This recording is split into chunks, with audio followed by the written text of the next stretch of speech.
पिछले भाग में भीमा के शरीर में प्रवेश हुई वो चंडा प्रेतात्मा सीधा गांव में प्रवेश करके घर के बाहर सो रहे दो लोगों के सर को काटकर उनके खून को पीने लगा और फिर उन दोनों के सरों को सीधा रंगैया के घर में लेकर आ गया।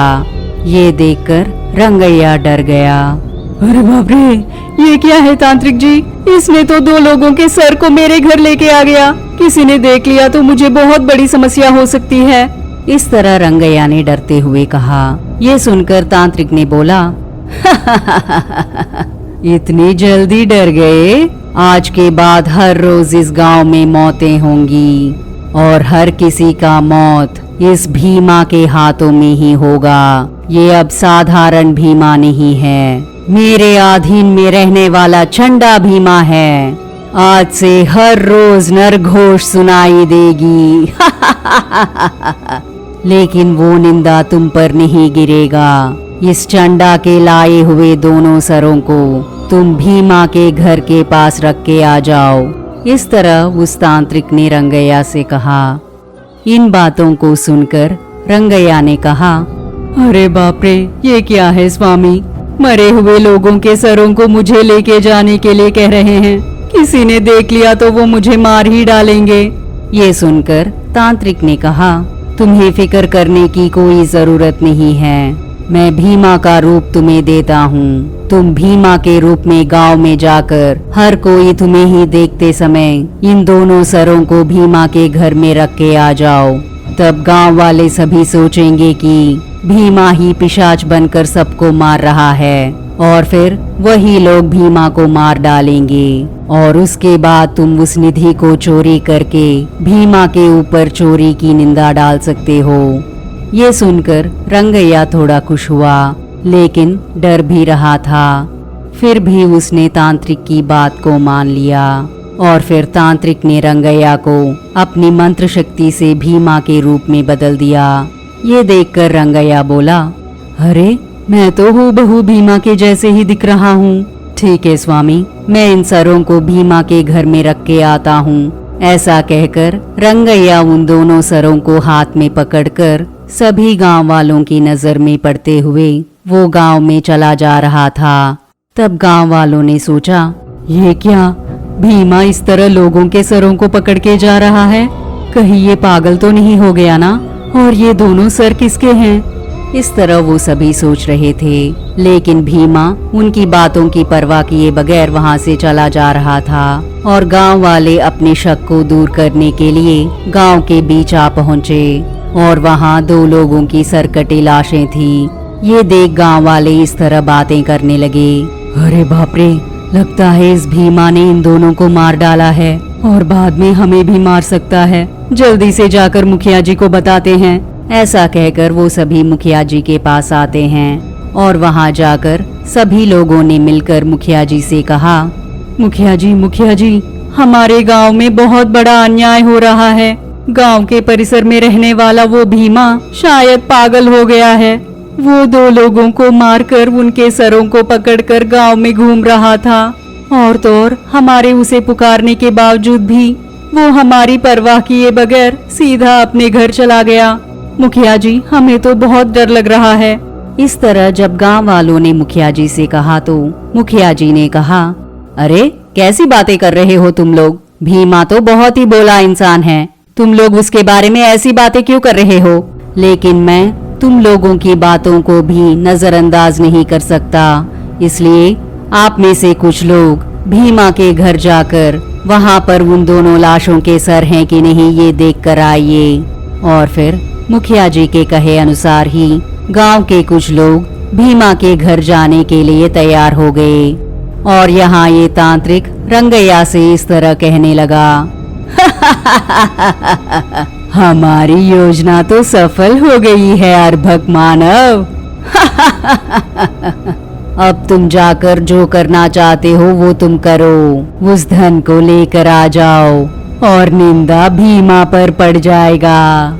इस तरह उस तांत्रिक ने कहा और फिर तांत्रिक के कहे अनुसार ही रंगैया सीधा उस रहस्य कमरे में जाकर वहां पर छुपा के रखी हुई धन को चोरी करके सभी गांव वालों के आंखों के सामने से भीमा के घर जाने लगा। ये सब देखकर गांव वालों ने कहा, अरे ये क्या, इतना धन कहाँ ले जा रहा है? ओए भीमा, ये पैसे तुझे कहाँ से आए? ओए, तुझी से बात कर रहे हैं, रुको। इस तरह उनके जोर जोर से पुकारने के बावजूद भी भीमा उनकी परवाह किए बगैर अपने रास्ते में चलता जा रहा था। और फिर गांव वाले सभी भीमा के घर आ पहुंचे। ओ बेटी लक्ष्मी, जरा बाहर आओ, इस तरह गांव वालों ने बुलाया। ये सुनकर लक्ष्मी ने कहा, कौन हो तुम लोग?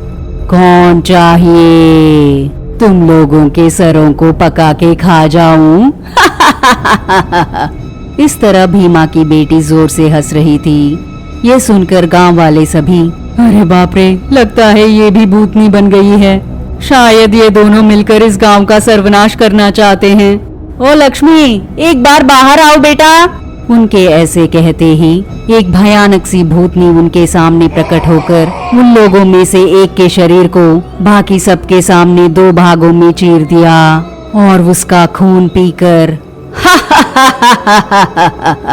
आज के बाद गांव में हर रोज कोई ना कोई मरता रहेगा। हर रोज किसी ना किसी को इस चंडा के लिए बलि होकर ही रहना पड़ेगा। इस तरह उस भूतनी ने भयानक ढंग से कहा। ये देखकर गांव वालों ने कहा, लगता है इनका पूरा परिवार ही भूतिया बन गया है। देखने में तो लगता है कि ये लोग पूरे गांव को सर्वनाश कर देंगे। हमें तो जल्दी से जान बचाकर यहाँ से भागना ही होगा। ऐसा सोचकर वो सभी वहाँ से भागकर गांव के अंदर चले गए। और फिर लक्ष्मी के रूप में आई हुई वो भूतनी सीधा गांव में प्रवेश करके पूरे गांव को जलाने लगती है। ये सब देखकर तांत्रिक ने कहा, भला भला भला रे भला। ओ कपालिका, तेरा सपना अब पूरा होने वाला है। मैं जिसे बलि देना चाहता था वो कन्या अब चंडा के वश में आ चुकी है। अब उस कन्या का बलि देना मेरे लिए आसान हो जाएगा। और तो और आज महाअमावस है और इस दिन में मेरी शक्तियां प्रेतात्माओं की शक्तियों से भी अतीत होती हैं। आज मैं जरूर इस बालिका का बलि देकर ही रहूंगा। इस तरह उस तांत्रिक ने जोर से चिल्लाते हुए कहा। और इतने में गांव वाले मुखिया जी के पास जाकर, मुखिया जी, वो लक्ष्मी भी भूतनी बन गई है, पूरे गांव को ही जला रही है। और इतना ही नहीं, हमारे ही आंखों के सामने एक आदमी को चीर कर उसके खून पीने लगी। कुछ न कुछ करके इस गांव को बचाइए मुखिया जी। और एक बात है मुखिया जी, वो भीमा पैसों को ले जा रहा था। इस तरह गांव वालों ने सभी मुखिया जी से कहा। और दूसरी तरफ भीमा के रूप में रंगैया तांत्रिक के पास आता है। तांत्रिक जी, जल्दी से मेरी असली रूप दे दीजिए। मैं अभी मुखिया जी के पास जाकर भीमा पर चोरी का सारा इल्जाम डालकर सभी को यकीन दिलाऊंगा कि मैं बहुत ही अच्छा इंसान हूँ। इस तरह रंगैया के कहते ही तांत्रिक अपनी शक्तियों से रंगैया को वापस उसके असली रूप दे देता है। और फिर रंगैया मुखिया जी के पास आकर, मुखिया जी, गांव में बहुत बड़ा घोर अन्याय हो रहा है।